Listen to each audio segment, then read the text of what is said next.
Que bom estarmos juntos, meu amigo da TV Novo Tempo e da internet, mais uma vez para estudarmos mais um capítulo da Bíblia. Você tem lido a Bíblia todos os dias?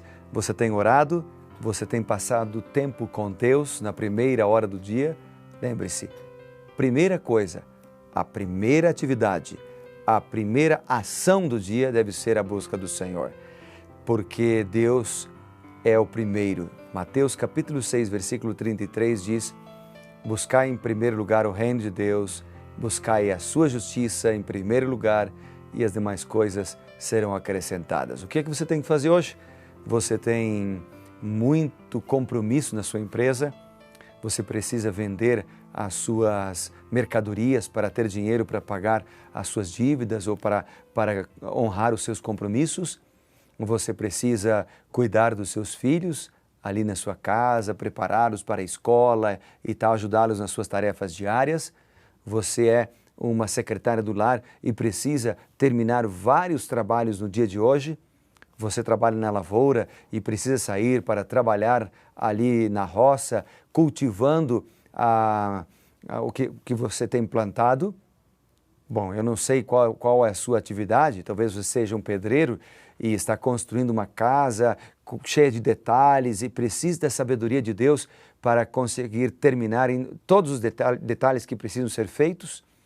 Deus está com você hoje. É um advogado, tem uma grande causa para defender, vai estar diante do juiz hoje, precisa as palavras certas.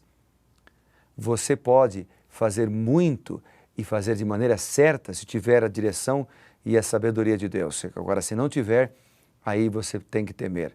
Aí, mesmo que você tenha sabedoria, você vai temer. Você é um médico e precisa operar uma pessoa hoje que vai passar por uma cirurgia bem complicada, um caso bem crítico. Então, Deus pode usar as suas mãos hoje. Você pode ser o instrumento de Deus para salvar outra pessoa. Então, meu amigo, minha amiga, busque a direção do Senhor. Não saia de casa sem orar, não saia de casa sem ler a Bíblia, não saia de casa sem antes se colocar nas mãos do Senhor, porque Deus dirige todas as coisas, Deus conhece todas as pessoas, Deus é quem nos dá sabedoria e é por isso que nós vamos orar agora. Querido Pai, a Tua sabedoria pedimos para as nossas atividades deste dia, mas também pedimos para compreender a Tua palavra neste momento. Em nome de Jesus. Amém. Estamos lendo então Ezequiel e hoje é o capítulo 30. Aqui nós temos vários textos que me chamaram a atenção ao ler esse capítulo. Ele fala da desolação do Egito, dos seus aliados, fala do braço da Babilônia que será fortalecido para quebrar o Egito. E até o versículo 19 nós veremos Ezequiel e seu lamento sobre o Egito. Também é este o único oráculo ou mensagem não datada de Ezequiel contra o Egito. Oráculo é sempre uma mensagem de juízo. Pode ter sido pronunciado aproximadamente entre 587 a.C., mais ou menos. Apesar disso, segue o padrão de outras profecias. Não tem a data, mas segue o padrão.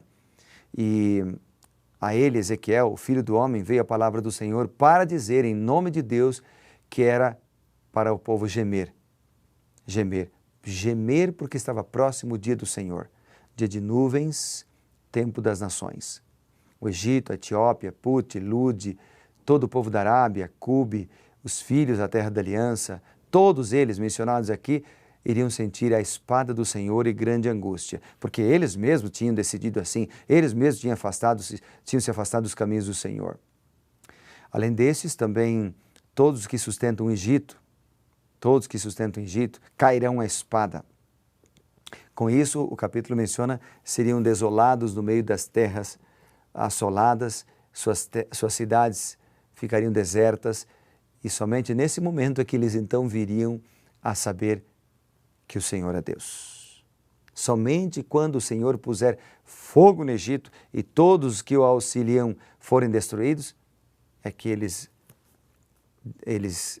identificariam a Deus como o Senhor. Senhor é Deus, diriam eles. Há pessoas que às vezes precisam passar por lutas, precisam passar por dificuldades, precisam passar pelo fogo da provação para então buscar a Deus. Mas Deus está nos chamando para buscá-lo hoje. Deus está nos chamando para hoje, enquanto tudo está bem, enquanto tudo está ok, hoje buscar o Senhor. Bem, eu tenho alguns versos que eu quero destacar para você no capítulo 30 que a mim me chamaram a atenção. O próprio verso 1 que diz, veio a minha palavra do Senhor. Então, Deus é quem falou para Ezequiel para transmitir a mensagem para nós. Depois o verso 2, assim diz o Senhor. E aí aparece, né? Gemei, aquele dia, perto está o dia do Senhor.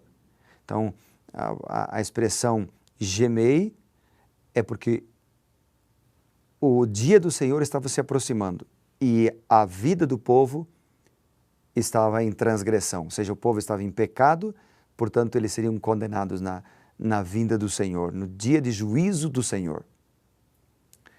E é claro que esta mesma mensagem pode se aplicar a nós hoje, porque Jesus voltará.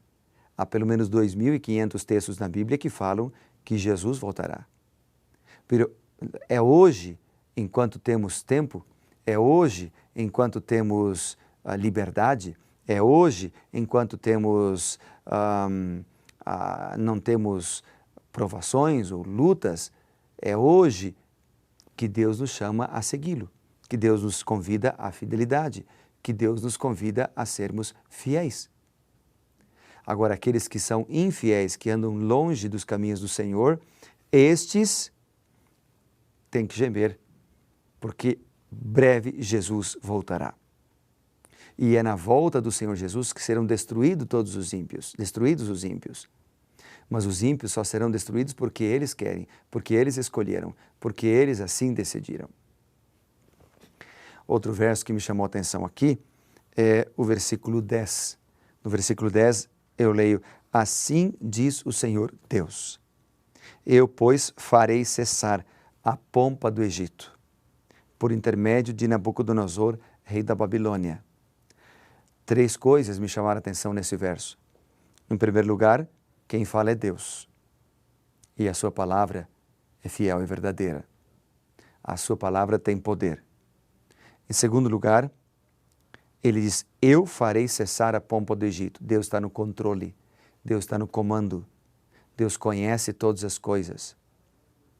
E em terceiro lugar, por intermédio de Nabucodonosor, eu farei cessar a pompa do Egito. Significa que Deus usa pessoas, Deus usa coisas, Deus usa elementos para transmitir a mensagem, para aplicar um juízo, para transmitir ou para revelar-se para o ser humano.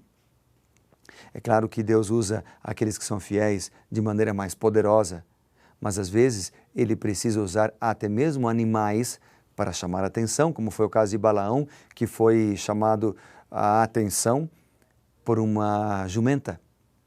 Deus pode usar animais, Deus pode usar coisas, elementos da natureza para falar ao ser humano. Então, o capítulo 30 revela que o destino das nações está nas mãos do Senhor. Seus líderes apenas acham que têm a palavra final, mas Deus está conduzindo tudo. Por outro lado, o destino final da nossa vida está em nossas mãos. Somos nós que devemos decidir de que lado estaremos. Para os homens é muito mais fácil se apoiar no poder humano, visível, do que às vezes no braço invisível de Deus. Mas Deus está nos chamando a confiar nele. Confiar nele, que hoje e sempre possamos confiar na sabedoria e no braço poderoso do nosso Deus, não na força e visão limitados do homem.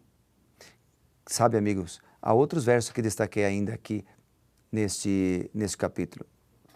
Por exemplo, o verso 13, que diz assim, assim diz o Senhor Deus, destruirei os ídolos.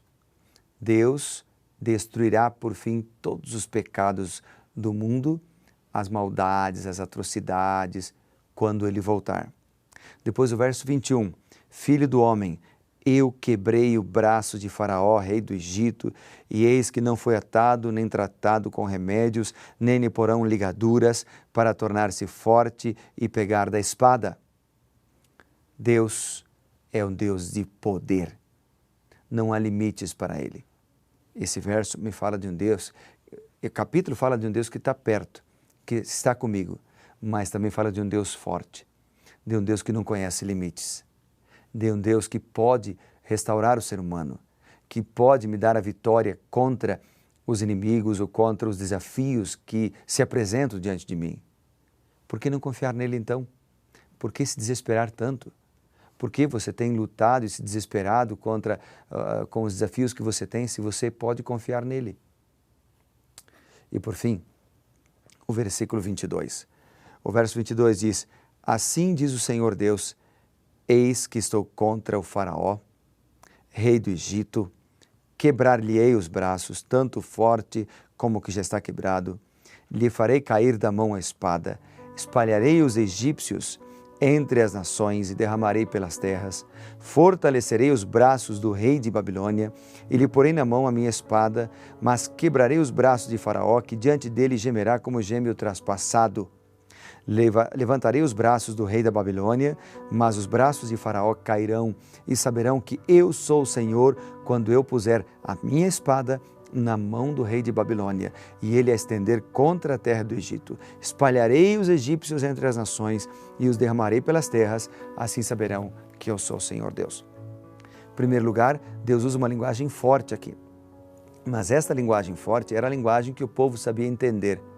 Então Deus usa uma linguagem que o povo entendia para transmitir uma mensagem que o povo não entendia. Falava do concreto para o abstrato, e a mensagem era: eu destruirei o mal, eu libertarei o meu povo, eu estou presente, eu abomino a transgressão e eu dou a vitória àqueles que são justos. Uso pessoas, uso coisas para aplicar o meu juízo e transmitir a minha vontade. Cabe a nós aceitarmos, cabe a nós decidirmos estar do lado de Deus e seremos vitoriosos. Vamos orar por isso? O que você acha? Vamos colocar isso nas mãos do Senhor então. Querido Pai, bondoso Deus, obrigado porque com Deus somos vitoriosos. Ele nos usa, Ele usa pessoas, Ele usa tudo que for possível para nos salvar. Mas cabe a nós decidirmos. Eu decido Jesus, nós decidimos Jesus. Por isso oramos, no nome dEle. Amém. Deus te abençoe. Lembre-se, seja revivado pela palavra de Deus.